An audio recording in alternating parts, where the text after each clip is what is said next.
Ini datang dari Irak kok ngaku-ngaku jadi turunan Nabi. Nah, biasa itu. Karena itu nggak usah kaget kalau ada orang menyatakan meragukan nasabnya ente dari dulu, meragukan itu. Untuk supaya menangkan tokoh-tokoh yang terhasut. Apakah ini nyambung? Mereka terkonfirmasi dari leluhurnya, yaitu Ubaidillah atau Abdullah adalah putra Sayyid Ahmad Al-Muhajir bin Isa Ar-Rumi. Nah, ini yang sampai hari ini nih, kami belum menerima data secara kuat, bukti secara empiris melalui catatan manuskrip dan juga kitab-kitab nasab dan sejarah yang sejaman. Maka hari ini kami masih menunggu Rabithah Alawiyah untuk melakukan klarifikasi atau sanggahan lah terhadap apa yang disampaikan oleh tesis Kiai Imaduddin. Gak apa-apa tidak bisa ketemu dengan Kiai Imaduddin, paling tidak secara resmi di medsos RA melakukan sanggahan, bantahan atau klarifikasi lah,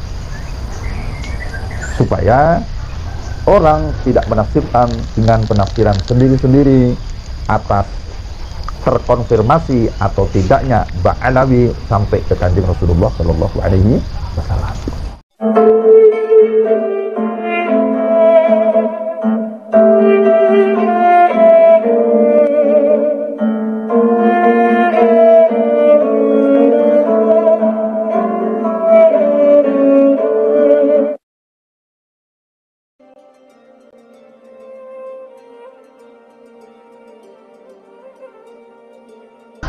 Assalamualaikum warahmatullahi wabarakatuh. Sahabat Nahkoda dimanapun kalian berada, semoga kita semua selalu dalam lindungan Allah Subhanahu wa Ta'ala. Salam persaudaraan dari Aceh untuk teman-teman yang ada di seluruh Nusantara, dari Sabang sampai Merauke, dari Miangas hingga Pulau Rote. Salam untuk teman-temanku semuanya yang ada di seluruh penjuru bumi tentunya, yang mengerti bahasa saya dari bangsa manapun kalian, suku manapun, daerah manapun. Salam persaudaraan. Untuk sahabat-sahabatku, rekan-rekanku, saudara-saudaraku semuanya, baik yang membenciku dan yang mencintaiku, kalian semua adalah saudaraku. Oke, untuk menonton video ini jangan di-skip biar tidak gagal paham. Di kesempatan kali ini saya ingin mereaksi sebuah video dari Kiai Abdul Razak, di mana beliau membongkar di dalam video tersebut terkait zuriyah Nabi yang sebenarnya, dan beliau juga meminta kepada pihak Rabithah Alawiyah di dalam video tersebut untuk melakukan klarifikasi ataupun bantahan, sanggahan ya, terkait ataupun menyangkut tesis Kiai Haji Imaduddin Utsman Al-Bantani. Kenapa? Agar orang-orang tidak menafsirkan dengan penafsiran tersendiri terkait tersambungnya nasab Ba'alawi sampai ke Rasulullah Shallallahu Alaihi Wasallam. Oke, seperti apa videonya? Ini penting, jangan di-skip videonya biar tidak gagal paham. Mari kita tonton dulu videonya seperti apa ini. Ini datang dari Irak kok ngaku-ngaku jadi turunan Nabi. Nah, biasa itu. Karena itu nggak usah kaget kalau ada orang menyatakan meragukan nasabnya ente dari dulu, meragukan itu. Untuk supaya menangkan tokoh-tokoh yang terhasut. Pertanyaan besarnya sekarang adalah, apakah benar Alwi dengan seluruh duriannya yang disebut dengan Ba'alawi? Karena Alwi punya putra namanya Muhammad, Muhammad punya putra namanya Alwi juga. Alwi punya putra namanya Ali Khalid Qasam, Ali Khalid Qasam punya putra namanya Muhammad Shahid Mirbat, Muhammad Shahid Mirbat punya putra namanya Ali, Ali punya putra namanya Muhammad Faqih Mokodam atau Ba'alawi. Apakah ini nyambung? Mereka terkonfirmasi dari leluhurnya, yaitu Ubaidillah atau Abdullah adalah putra Sayyid Ahmad Al-Muhajir bin Isa Ar-Rumi. Nah, ini yang sampai hari ini nih, kami belum menerima data secara kuat, bukti secara empiris melalui catatan manuskrip dan juga kitab-kitab nasab dan sejarah yang sejaman. Maka hari ini kami masih menunggu Rabithah Alawiyah untuk melakukan klarifikasi atau sanggahan lah terhadap apa yang disampaikan oleh tesis Kiai Imaduddin. Gak apa-apa tidak bisa ketemu dengan Kiai Imaduddin, paling tidak secara resmi di medsos RA melakukan sanggahan, bantahan, atau klarifikasi lah, supaya orang tidak menafsirkan dengan penafsiran sendiri-sendiri atas terkonfirmasi atau tidaknya Ba'alawi sampai ke Kanjeng Rasulullah Shallallahu Alaihi Wasallam. Bisa dipahami ya? Sebab secara empiris melalui catatan-catatan manuskrip dan data nakib internasional ini kami ada, disertai dengan hasil tes DNA bahwasanya Wali Songo adalah dzurriyyah Nabi Sallallahu Alaihi Wasallam, baik jalur dari Al-Khazini Al-Husaini atau jalur dari Al-Jailani Al-Hasan. Yang ini lembaga-lembaga nasab di berbagai negara pun menuliskannya.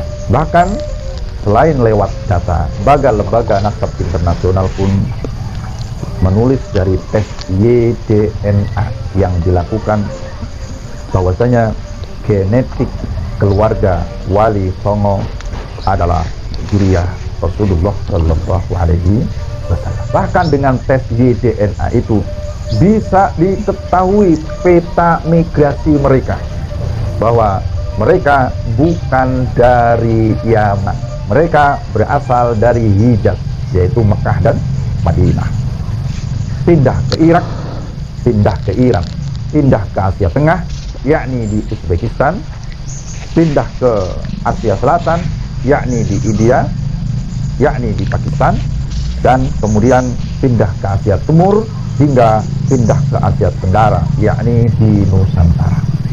Bisa dipahami ya?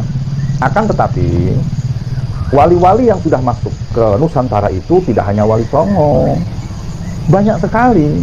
Ada Syekh Hasanuddin Quro di Karawang, ada Syekh Siti Jenar, ada Raden Utsman Haji, ada Sayyid Ali Murtadha, bahkan ada juga Raden Fatah.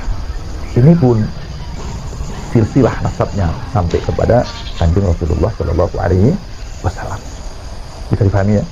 Nah, sekali lagi tentang Ba'alawi kami masih mukhtalafun fih, sangat kami tunggu secepatnya agar RA bisa memberikan minimal rujukan kepada kami, klarifikasi, sanggahan yang kuat atas apa yang disampaikan oleh Kiai Imaduddin yang membatalkan, yang merungkapkan, yang menganggap mardud Ba'alawi sebagai dzurriyyah Kanjeng Rasulullah Sallallahu Alaihi Wasallam.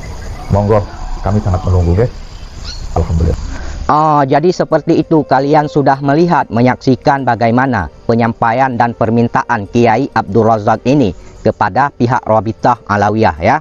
Dalam hal ini yang bersangkutan, yang bertanggung jawab dalam polemik nasab ini adalah pihak Rabithah, yaitu Habib Taufik Assegaf sebagai ketua Rabithah Alawiyah ya. Jadi seharusnya Habib Taufik Assegaf untuk memberikan sebuah pernyataan ataupun klarifikasi ataupun sanggahan ataupun bantahan ya terkait polemik nasab Ba'alawi. Nah, untuk saat ini keabsahan nasab Ba'alawi masih diragukan. Apakah nasab mereka itu tersambung ke Rasulullah Shallallahu Alaihi Wasallam atau tidak? Kenapa demikian? Karena tesis Kiai Imad itu belum terpatahkan, belum terbantahkan. Ya, belum ada dari kalangan para Ba'alawi ini, para habaib ini yang bisa mematahkan, yang bisa membantah tesis Kiai Haji Imaduddin Utsman Al-Bantani dengan ilmiah. Jadi kesimpulannya, intinya bahwasanya di dalam video tersebut Kiai Abdul Razak meminta kepada pihak Rabithah untuk melakukan klarifikasi, untuk melakukan sanggahan ataupun bantahan menyangkut tesis Kiai Imad, agar orang-orang tidak menafsirkan dengan penafsiran tersendiri ya, menyangkut keabsahan nasab Ba'alawi apakah tersambung ke Rasulullah Shallallahu Alaihi Wasallam atau tidak. Jadi kesimpulannya seperti itu. Nah, beberapa waktu yang lalu Kiai Haji Imaduddin Utsman Al-Bantani ketika beliau membuat penelitian terhadap nasab Ba'alawi, banyak sekali klaim framingan yang diarahkan, ditujukan kepada beliau, yaitu Kiai Haji Imaduddin Utsman Al-Bantani. Kiai Imad itu adalah sebagai pemecah belah umat, sebagai orang pembenci habaib, sebagai orang yang membenci anak cucu Nabi, begini begitu dan segala macam. Pokoknya banyak sekali framingan klaim yang diarahkan kepada Kiai Imad, yang ditujukan kepada Kiai Imad. Ya, seperti itulah teman-teman. Ya, kenapa hari ini pihak Rabitah Alawiyah bisa dibuat bungkam oleh Kiai Imad? Karena mungkin pihak Rabitah tidak memiliki manuskrip ataupun data menyangkut nasab mereka ya, yang tidak terkonfirmasi. Tesis Kiai Imad itu ilmiah, berupa karya tulis. Untuk membantah, untuk melawan tesis yang ilmiah seperti itu harus dengan data, dengan bukti, dengan manuskrip, ya, dengan kitab-kitab sejaman. Seperti itu, ya.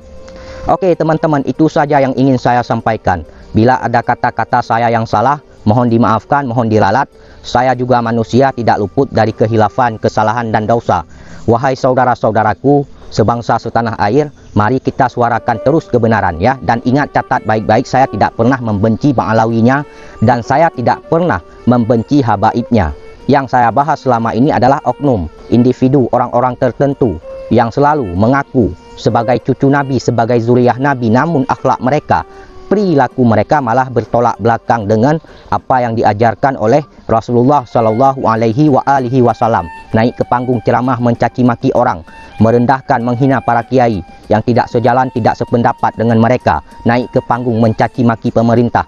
Ada juga oknum-oknum Habib yang kata-katanya kotor, ya, tidak enak kita dengar. Saat naik ke panggung, hei anjing, hei babi, ya, sungguh tidak sopan sekali, sungguh tidak enak sekali kita mendengarkan kata-kata yang seperti itu ya. Oke, terima kasih. Wassalamualaikum warahmatullahi wabarakatuh.